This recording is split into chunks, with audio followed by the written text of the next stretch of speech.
Olá, meu querido irmão, minha querida irmã, nada, absolutamente nada poderá nos separar do amor de Deus que está em Cristo Jesus, nosso Senhor. Aleluia! Nem máscara, nem afastamento social, isolamento, nada pode nos separar do amor de Cristo. E o que nos une é o amor de Cristo. Não são as paredes do templo, não são as paredes da casa de oração, não são os bancos. O que nos une é o Espírito de Deus, que certamente está presente na minha e na sua vida, em nome de Jesus. Vamos orar antes de lermos a palavra do Senhor. Ó Deus, obrigado, Senhor, pela Tua presença nas nossas vidas. Obrigado porque aprove ao Senhor nos salvar em Cristo Jesus. Obrigado, Senhor, por esse dia maravilhoso que o Senhor nos proporciona, dias de novas oportunidades, para que nós nos voltemos para o Senhor e adoremos o Teu santo e bendito nome por causa da vida que temos, que só temos porque Jesus é quem nos deu. Peço que o Senhor estenda a sua mão sobre esse querido e essa querida que está do outro lado do vídeo e, ó Deus, abençoe grandemente essa vida, a sua família, a sua casa, a sua vida profissional. Pai, tome conta da sua saúde, em nome de Jesus, e que o mal não encontre brecha para estragar a alegria, para trazer derrota, ó Deus, muito pelo contrário, que qualquer investida do inimigo seja, ó Deus, rechaçada pela fé em Cristo Jesus, que nós temos porque recebemos do Senhor. E é em nome desse Jesus maravilhoso, que nos deu vitória em todos os sentidos, é que nós oramos. Amém e amém. Evangelho de João, no capítulo 1, Evangelho de João, no capítulo 1, diz o seguinte: no princípio era aquele que é a palavra, ou naquela versão mais antiga, no princípio era o verbo, e o verbo estava com Deus, e o verbo era Deus. Todas as coisas foram feitas por intermédio dele, e sem ele nada do que existe teria sido feito. Nele estava a vida, e esta era a luz dos homens. A luz brilha nas trevas, e as trevas não a derrotaram. Surgiu um homem enviado por Deus chamado João. Ele veio como testemunha para testificar acerca da luz, a fim de que por meio dele todos os homens crescem. Ele próprio não era a luz, mas veio como testemunha da luz. Estava chegando ao mundo a verdadeira luz que ilumina todos os homens. Aquele que é a palavra, o verbo, estava no mundo, e o mundo foi feito por intermédio dele, mas o mundo não o reconheceu. Ele veio para os que eram seus, mas os seus não o receberam. Contudo, mais a todos quantos o receberam, deu-lhes o poder, deu-lhes o direito de se tornarem filhos de Deus, a saber, os que creem no seu nome, os quais não nasceram por descendência natural, nem pela vontade da carne, nem pela vontade de algum homem, mas nasceram de Deus. Aquele que é a palavra tornou-se carne e viveu entre nós. E vimos a sua glória, glória como do unigênito, vindo do Pai, cheio de graça e de verdade. Aleluia, aleluia, bendito seja o nome do Senhor. Meus queridos irmãos e irmãs, as máscaras, como eu disse, não podem nos deter, nada pode deter o avanço da igreja. A igreja sempre avançará com poucos ou com muitos, a despeito de culto presencial ou não, com ou sem restrições, porque quem na verdade está na frente da batalha é o nosso general Jesus Cristo, e se Deus é por nós, quem será contra nós? Hoje estamos na nossa comunidade realizando pela primeira vez a ceia do Senhor desde março, e eu não posso deixar de falar de Jesus para vocês. Ele evidentemente está sempre nas nossas pregações, está sempre nos nossos cultos pessoais, na nossa vida, de uma forma ou de outra. Mas Jesus não é coadjuvante. Ele é... Eu me lembrei de uma frase de Vinícius de Moraes e eu quero parafrasear essa frase de Vinícius. Ele diz o seguinte: as feias que me perdoem, mas beleza é fundamental. Eu diria, parafraseando isso que Vinícius disse, eu diria que você que acha que o mundo gira ao seu redor, você que acha que Deus tem que ficar correndo atrás de você o tempo todo, você que acha que é o centro do universo, me perdoe, mas fundamental mesmo é Jesus. Ele é que é o centro do universo. Então, eu queria falar com você sobre esse Jesus que é o centro de todas as coisas. E o texto vai falar de luz. Há seres que se dão bem na escuridão. Há seres, inclusive, que se dão bem com a escuridão. Outros, como eu, não. Eu não suporto escuridão, embora, infelizmente, haja muito disso dentro e fora de mim, mais até do que eu gostaria. Deus é luz, diz o próprio João na sua primeira carta universal, no capítulo 1, verso 5. E ele é luz, diz João, porque nele não há treva alguma. Eu queria ser assim, sem nenhuma treva em mim, mas não sou. A verdade é que eu preciso de luz, de muita luz, fora e principalmente dentro de mim. Por isso Jesus se faz tão necessário na minha vida. Sem Ele, só o que me restaria seriam as trevas, por dentro e por fora. Por dentro e por fora. Sem Deus não haveria vida, só caos e trevas. Sem Deus, ainda que houvesse alguma coisa, nada poderia ser feito, porque sem Ele nada do que foi feito se faria. A boa notícia é que por causa de Jesus eu posso vir a ser o que não sou. Que bênção! Por causa de Jesus eu posso vir a ser luz, ou seja, luz aí não me transformar em energia, mas eu posso vir a ter clareza completa de todos os meus pensamentos e atos. Melhor ainda, eu um dia serei assim. Não nesse mundo, nem exatamente nesse corpo, mas num corpo que a Bíblia chama de corpo glorificado e numa dimensão que nós chamamos de céu. Tudo por causa de Jesus. Não fosse por Ele, isso seria impossível. Mas Deus não quer que sejamos luz apenas na eternidade.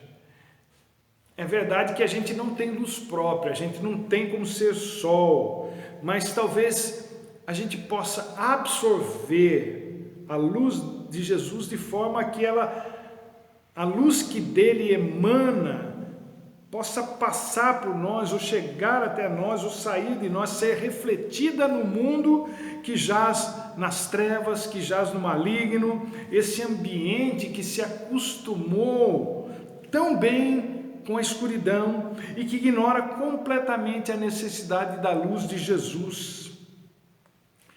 Eu repito, não gosto da escuridão. Ela não me deixa à vontade. Eu prefiro a luz da correção de Deus à pseudo-liberdade das trevas, porque a impressão que se tem é que as trevas dão liberdade para você fazer tudo, o que não é verdade, é um engodo, é um engano. As trevas, elas nos enganam. Você pensa que está livre, você está mais preso do que nunca, não é? A liberdade está mesmo na luz de Jesus. Como eu disse, há muitas trevas em mim, mas eu não quero me acostumar com elas. Eu não quero que isso seja normal na minha vida, não quero que isso faça parte do novo normal. Eu quero e preciso me sentir incomodado com as trevas que há em mim, porque não fui criado para as trevas, mas para a luz. Eu não fui salvo para permanecer nas trevas, mas para viver na luz. Eu não fui resgatado do império das trevas e transportado para o reino do Filho do amor de Deus, para viver como se ainda estivesse escravizado pelo império das trevas. Eu sei que Deus é quem fez a separação da luz com as trevas, chamando a luz de dia e as trevas de noite, como está descrito em Gênesis, capítulo 1, verso 3. Mas o Apocalipse 22, capítulo 22, verso 5, diz que um dia, depois que o mal for definitivamente jogado no lago de fogo e enxofre, lá na Nova Jerusalém não haverá mais noite. Lá não será mais preciso luz do sol, porque o próprio Deus nos iluminará. É uma coisa fantástica, gente. Vai ser bom demais para pessoas como eu, que são apaixonados pela luz. Tudo isso por causa de Jesus. A Nova Jerusalém não precisará nem de sol, nem de lua, porque o Cordeiro será a sua candeia, diz Apocalipse 19, 21, verso 23. Mas é claro que eu estou falando de um futuro na nossa linha do tempo que parece ainda estar um pouco distante. Por isso, eu não quero ficar falando daquele céu, né, daquela situação, desse futuro, e eu preciso começar a viver aqui e agora. E o que a gente vê aqui e agora é que há muita rejeição pela luz. Apesar de gostar de luz, tem um exame que eu faço regularmente, a cada 2 anos, que me incomoda demais. É uma tortura, é um exame conhecido como exame de fundo de olho. Para ver o fundo do olho, a pupila é dilatada e depois o oftalmologista põe uma luz forte, direta no seu olho, para ver o fundo do olho. Como é ruim isso, gente. Só de pensar que eu vou ter que fazer daqui a um tempo esse exame, isso já dá um negócio ruim. Muita luz dói. É por isso que a gente não gosta, às vezes. A luz expõe aquilo que as trevas querem ocultar. É por isso que muita gente rejeita a luz de Jesus. Rejeição é uma das piores coisas na natureza humana. Por exemplo, nós rejeitamos conselhos. Por quê? Porque a gente acha que sabe mais do que os outros. A Bíblia fala que na multidão de conselheiros há sabedoria, mas a gente rejeita conselho, a gente não gosta, criamos até um ditado para isso: se conselho fosse bom, seria vendido, não seria dado. A gente rejeita porque a gente acha que sabe mais do que os outros. Nós também rejeitamos ajuda, porque somos orgulhosos demais para isso, principalmente nós os homens. Mulher nem tanto, mulher ainda põe a boca no trombone se a coisa estiver difícil, mas homem vai até o fim, até não poder mais, por causa do orgulho.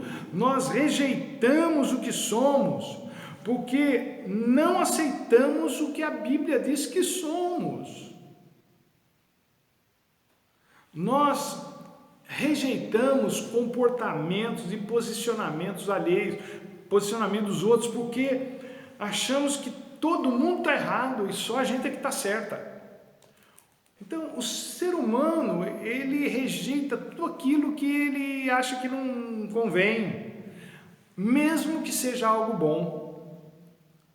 E acaba que isso leva muita gente a rejeitar Jesus também, é o que nos diz João aqui.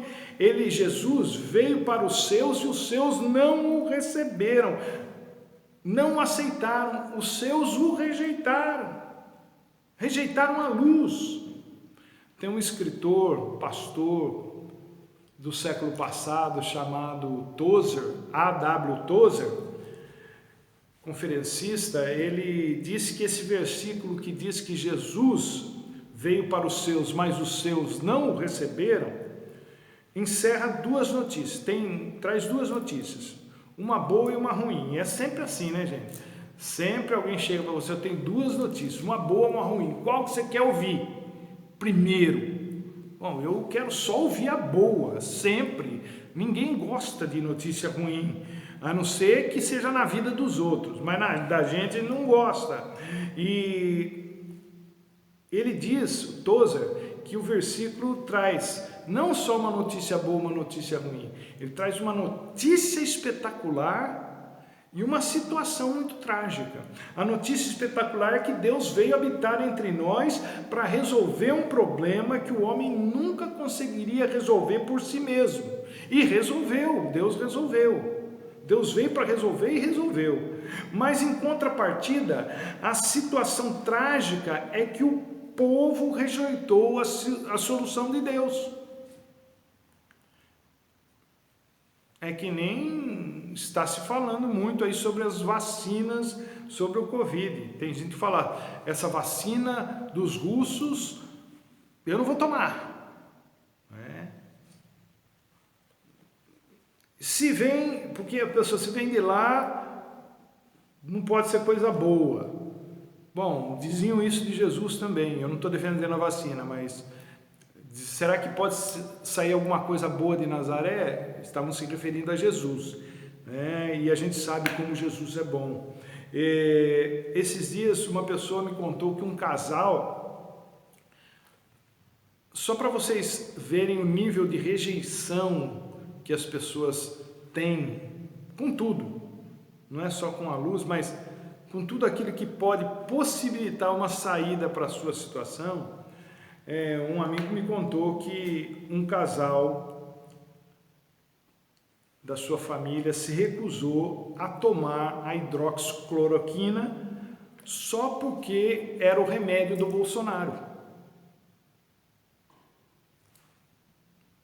Eu não estou defendendo o Bolsonaro, nem a hidroxicloroquina, eu estou só falando do argumento, não é? Para você entender o nível da rejeição a que se chega. As pessoas preferem arriscar a vida a dar o braço a torcer. Os judeus rejeitaram a Jesus. O mundo também rejeita Jesus. Jesus é persona non grata no mundo. A luz foi rejeitada porque o mundo se acostumou e passou a gostar mais das trevas, muito mais das trevas do que da luz. E isso é uma loucura, mas é a mais pura verdade. Jesus não é benquisto. Luz deveria ser algo que todo mundo quer, mas não é assim. Salvação é algo que todo mundo precisa e, portanto, deveria querer, mas não é assim. Vida eterna todo mundo quer, mas o meio para conquistá-la, Jesus, a viva esperança, poucos aceitam. As pessoas querem outra solução, Jesus não, Ele não. Esse é o meu assunto com vocês hoje, Jesus.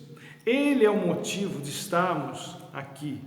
Eu acredito que Deus só prosseguiu com a criação do homem, porque Deus fez todas as coisas, criou os animais e tal, e depois, para coroar a criação, né, a cereja do bolo foi a criação do homem. E eu acredito que Deus só prosseguiu com a criação do homem porque Jesus, na eternidade, antes de tudo existir, aceitou morrer por nós. Se Ele não tivesse assumido para si a nossa salvação, eu acredito que nem existiríamos. Então, quem é esse Jesus? Quem é esse Jesus? Eu queria fazer 3 rápidas afirmações para você. Jesus é o início de tudo. Ele estava com Deus no princípio porque era Deus, diz João. Não haveria início para nós sem Ele.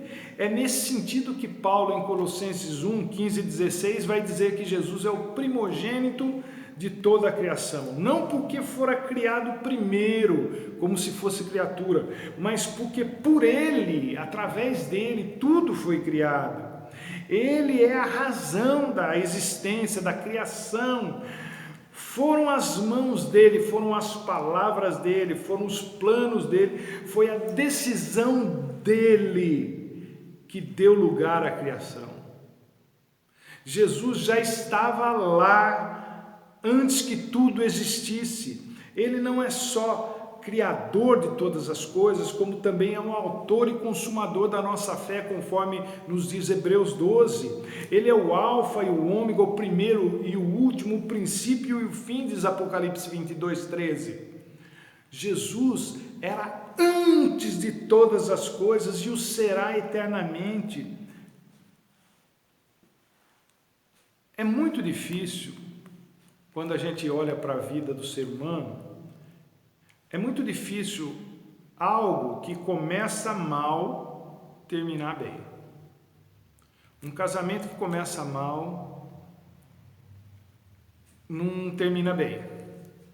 Ou dura pouco, ou dura até bastante, mas com muito sofrimento para ambos.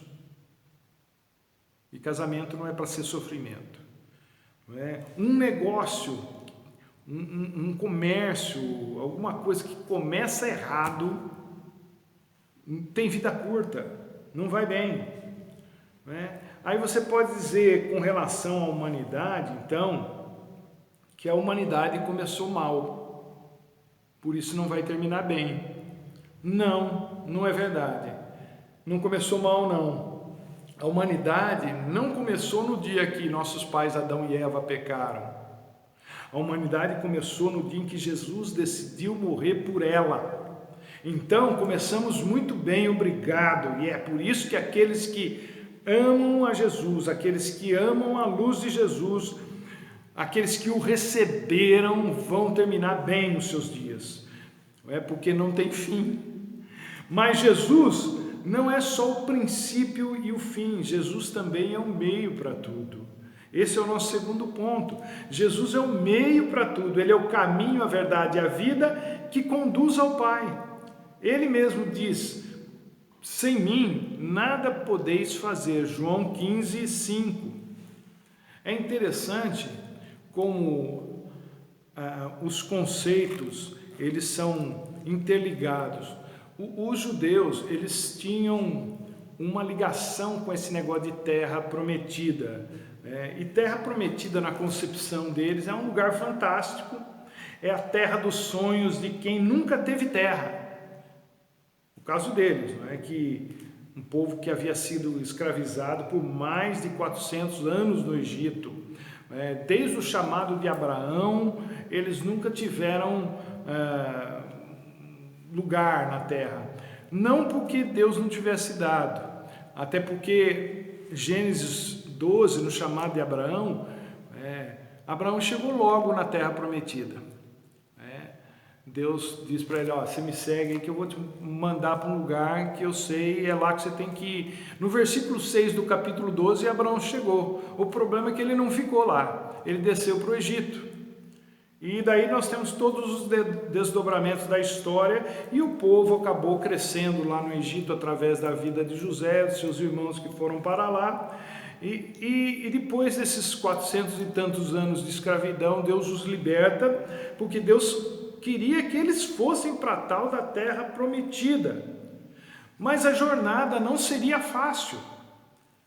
E o que é mais triste é que quando eles tiveram a chance de tomar posse da terra, logo ali no começo da sua jornada, depois de algumas semanas de caminhada, eles chegaram lá, mas eles se acovardaram por causa do discurso negativo de 10 dos 12 espias enviados para fazer o reconhecimento do lugar.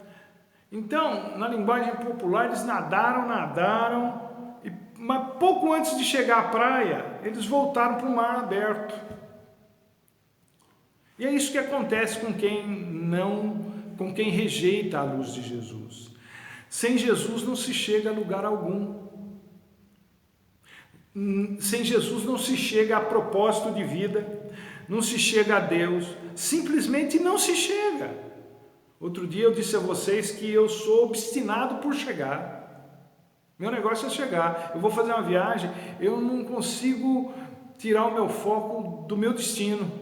Às vezes tem coisa bonita para ver e eu não vejo, porque eu estou focado na chegada. Eu sei que felicidade tem sido apresentada mais como um jeito que se vai do que o lugar onde se chega. E é apresentado dessa forma para explicar que a vida, a jornada da vida, essa longa estrada da vida, que nem é tão longa assim, precisa ser melhor aproveitada nos nossos relacionamentos, na nossa interação com a criação, a fim de experimentarmos uma felicidade.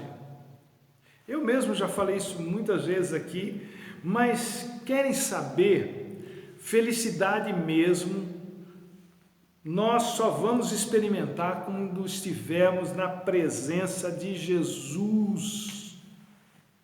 Hoje a gente consegue experimentar muita coisa boa, até lances de felicidade, de uma alegria. Felicidade é mais do que alegria, não é? É um bom estado da alma, assim, no sentido de você se sentir pleno naquilo que está fazendo. Então hoje a gente consegue sentir muita coisa boa através do Espírito Santo, mas quando estivermos de fato na presença de Jesus, o nível de felicidade com certeza vai extrapolar de um jeito que não pode ser experimentado nem nessa terra e nem por esse corpo físico. Jesus é o meio. E esse Jesus é o único meio de se alcançar a verdadeira felicidade. Por quê? E último ponto, porque Jesus é o fim de tudo. Ele é um fim em si mesmo. Porque o fim da lei é Cristo para a justiça de todo o que crê, diz Paulo em Romanos 10, 4. É em Jesus que converge, ou é para Jesus que converge todas as coisas, celestiais ou terrenas, diz Efésios 1:10. Sendo assim, nós caminhamos para Ele. A nossa terra prometida é Jesus. Terra prometida é muito melhor que o Éden, acreditem ou não. Jesus é melhor do que o paraíso. Éden faz parte de um passado que não pode mais ser revivido, um lugar de começos probatórios que desapareceu com o dilúvio. Éden foi um lugar onde, do ponto de vista humano, pode ser que dê certo, pode ser que não dê. E Deus já sabia, claro que não ia dar certo. Mas para quem vamos? Não para onde vamos, mas para quem vamos, como diz Pedro, para quem iremos nós? Então, para quem vamos, não haverá mais a possibilidade de dar errado. Então, terra prometida é o que nos aguarda no futuro, só que não se trata de uma terra, não se trata de um lugar, mas de uma pessoa, Jesus Cristo. Nós estamos caminhando para Jesus, para o autor e consumador da nossa fé. E por que para Jesus e não para o céu? Porque um lugar só faz diferença se lá estiver alguém que importa para você e que se importa com você. Nenhum lugar é bom sem que lá esteja alguém com quem queremos estar. Vá para o lugar dos seus sonhos sozinho, para ver quanto tempo você aguenta ficar lá. Não aguenta muito, porque no final das contas, não é o lugar que importa, é a pessoa que você ama e que ama você. Quantas pessoas não se sacrificam nesse sentido, se submetendo a ficar em lugares que não gosta, só para poder ficar com quem ama? Jesus é a nossa Canaã, a nossa terra prometida. Um céu, um paraíso sem Jesus seria completamente sem graça. Não é só por causa dele que vamos para o céu, não é por causa do sacrifício dele por nós na cruz, como se Jesus fosse apenas um coadjuvante. Não, nós ansiamos pelo céu porque Jesus está lá. Eu não quero ir para o céu, eu quero encontrar com Jesus. Jesus está lá, é para lá que eu vou. Porque foi Jesus que me salvou, não foi o céu. A verdadeira felicidade não é o céu, é Jesus. É Ele que faz com que o céu seja céu. Então, você que talvez hoje esperasse que ouvir uma mensagem sobre solução dos seus problemas, como se você fosse a coisa mais importante do mundo, me perdoe. Mas Jesus sim é que é fundamental. Ele é luz, Ele é a palavra de Deus, conforme diz Apocalipse 19:13. Ele sim é o centro de todas as coisas. É Ele que vai fazer toda a diferença na sua vida. E é para Ele que você tem que correr todos os dias, todo o tempo, toda a sua vida. Que Deus te abençoe, meu querido e minha querida, e até a próxima, se Deus nos permitir.